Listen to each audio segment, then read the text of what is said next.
libupnp and Fling and other ones that give you access to the technology to use it.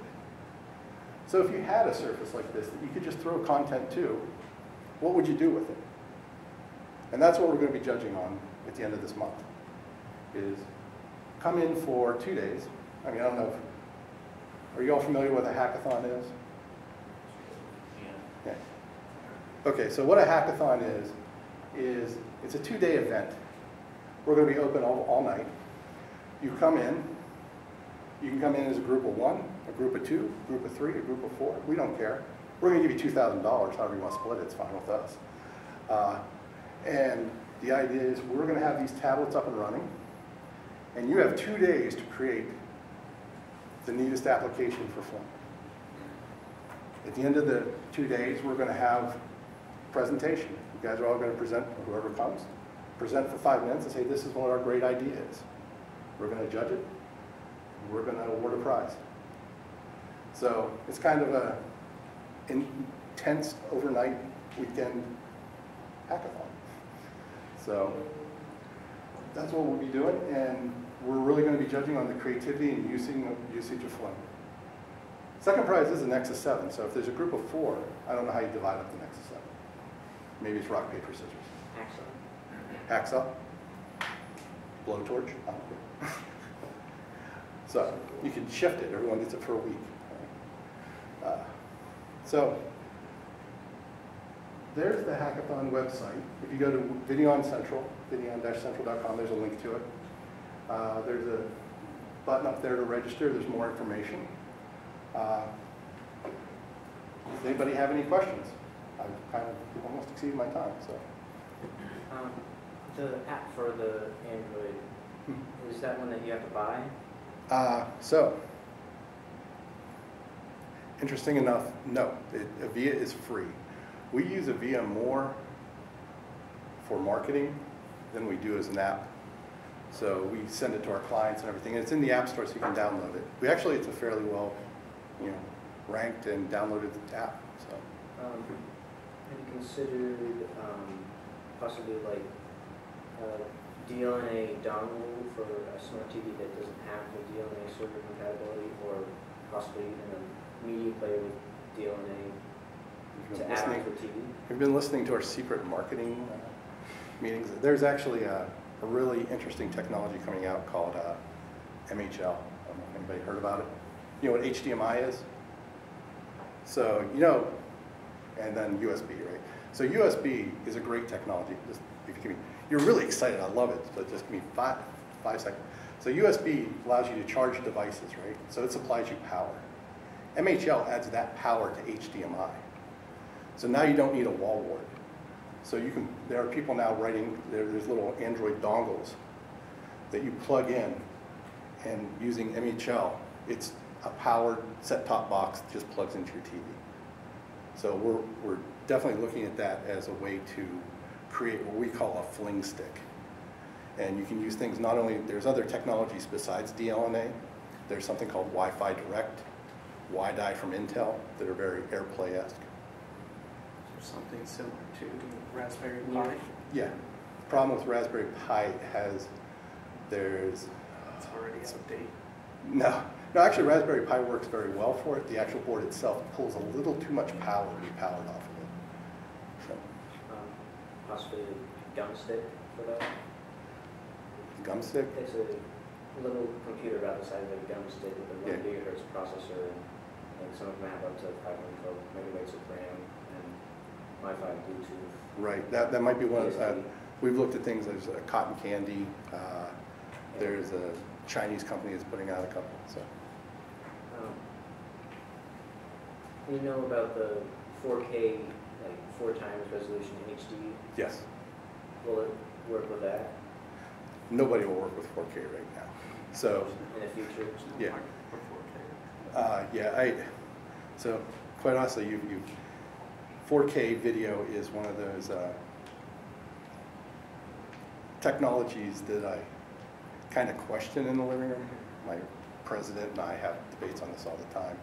Do you all know what a retina display is? I think, so a retina display means you can't pick out pixels, right? So if you have a 1080p 50-inch monitor, at what point do you think it becomes a retina display?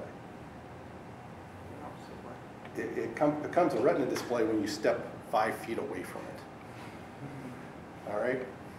Now, I don't know how many people watch TV from closer than 5 feet, but I don't.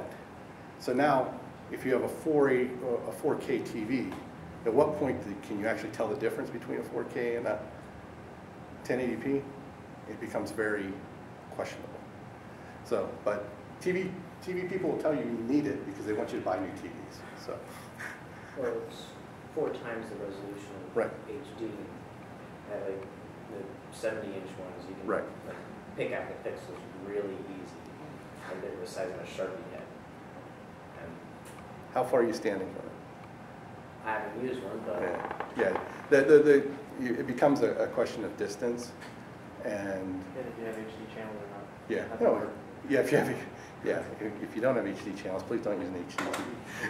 although something like 4K might actually be applicable for like a tabletop touchscreen display. Right.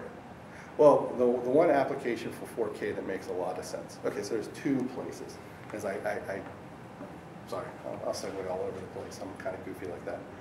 4K by 2K has 2 uses. One is digital cinema actually transmits 4K. So that's where it's coming from. And one of the interesting things is, you know, it used to be if you had a DVD and you were looking at it at 480i standard def, you were taking that beautiful movie experience and crushing the hell out of it and giving you a crappy interlaced picture. Well, now the digital cinema has gone to 4K. We're kind of doing the same thing when we go to 1080p. Not so much, but you can say the same thing's happening. So there are technologies like 4K and then encoding technologies like, it's called H.265, which is the next compression algorithm that will give you better compression. So you can start getting Blu-rays that will actually have 4K content on them. The other place that it works is glasses-free 3D. So I don't know if you know how glasses-free 3D works, but it works like the old baseball cards where you used to be able to twist them. There's a little lens in there that focuses different pixels at different sites. So the problem is you give up resolution for 3D. Well, if you have a 4K display, you're not giving up much resolution because you're scaling it down to a 720p image. So that's another place where you'll see 4K come in. Just have 2 quick questions about the company info. Like, how many employees do you employ? Oh my God, I can't believe I didn't say that. That's the big, right? So we're up to 80 people. We've been together for 15 years. We're 80 people. We're $15 million in sales. We have been profitable all but 1 year. That was the year after the first 9/11 where nobody in the world was profitable. So we're doing very well. We have, give you some more PR about us. We do try to be employee friendly. We do things to kind of create camaraderie in the company. The one thing I'm not a member of, we have a thing called Videon. It's a bike club. And basically, if you promise to bike 3 times a week, we'll give you $500 towards a bike. So we have a walking club, we have a running club. We have a company lunch. You pay, I think it's $2 a day, and you get lunch made for you, so you don't have to go out. We do what we call a company lunch, which is kind of it started off because we used to do cookouts on Friday. But we divide the company into 4 sections. And once a month, your group makes lunch for the whole company. So we try to do fun, interesting things like that. We have a bonus program. So if the company makes money, you make money. Last year we gave out, last year we gave out Kindle Fires to the whole company. We gave out, previously have given out TiVos and DVD players. We like people playing with the technology we use. It's kind of the mindset. I mean, as I said before, nothing's for free, right? We give you a Kindle Fire so you play around with it so you're more knowledgeable and you can't complain, well, I don't have a Kindle Fire. We give you a bonus when we make money so you're more incentivized to help us make money. But it's a give and take, We all make money that way. Just one more thing. Like, how does Google and like Samsung and LG and Broadcom, all these other guys, how did you end up working with them? Did they get in touch with out to them and So, say, here is our product? no, we've really grown through word of mouth. So when we worked with Fieldworks, with Paragon, the first company we talked to, when we were doing video cards, we were working on the first DVD player chipset from Toshiba. So what happened is the guy left from Toshiba and he went to Samsung. He knew us, so he brought us along. There's only 6 of us. We didn't really need a big marketing campaign, right? But as you start working with people and doing a good job, really that's the value. People know you and you become a network. So, you know, and then you start growing and you get really weird connections. Why are we so tied with Intel right now? Because we had an intern who worked at Paragon who left and went to Intel and got in charge of their Blu-ray solution. So it's all networking. And this is one of the things, you know, I'm horrible at this and I'll admit it. I am the dweebiest nerd in the world. I don't like that nerds have become popular. It's like, no, we're dorks, right? Okay. And I'm really bad at following up with people and doing all the personal things that marketing guys do so well. But the best thing you can do is keep in touch with people who are doing really great things because they give you contacts to help you do great things. So, but I can basically tell you the names of every person that has introduced us to each of those companies. The oddest meeting I was ever in was the Sony TV when they were doing Google TV. There was literally a 4-way meeting between Sony, Google, Intel, and Videon. That was weird. I'm sorry. So, all right.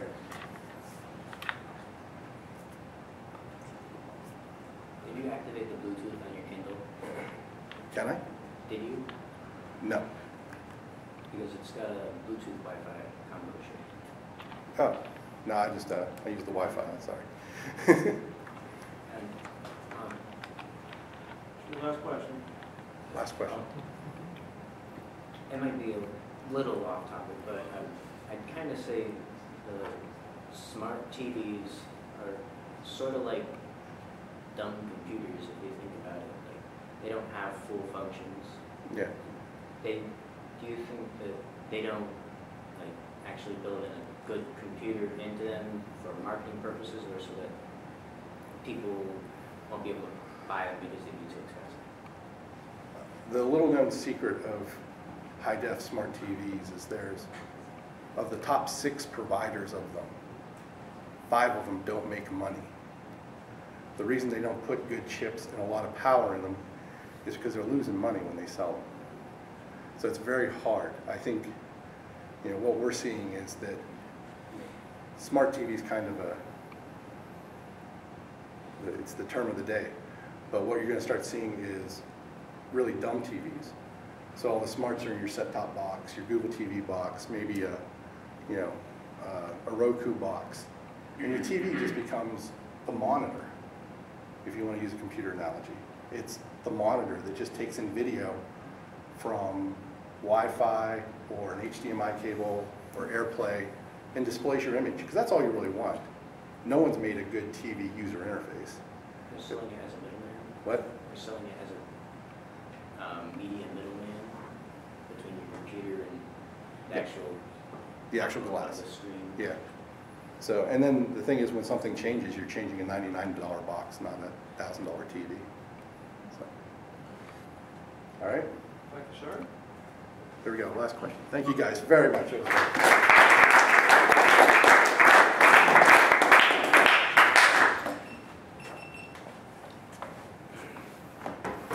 Mr. Disler is a graduate of our program, December of 2008, right? He used to tell me, I'm not a smart person. She worked hard.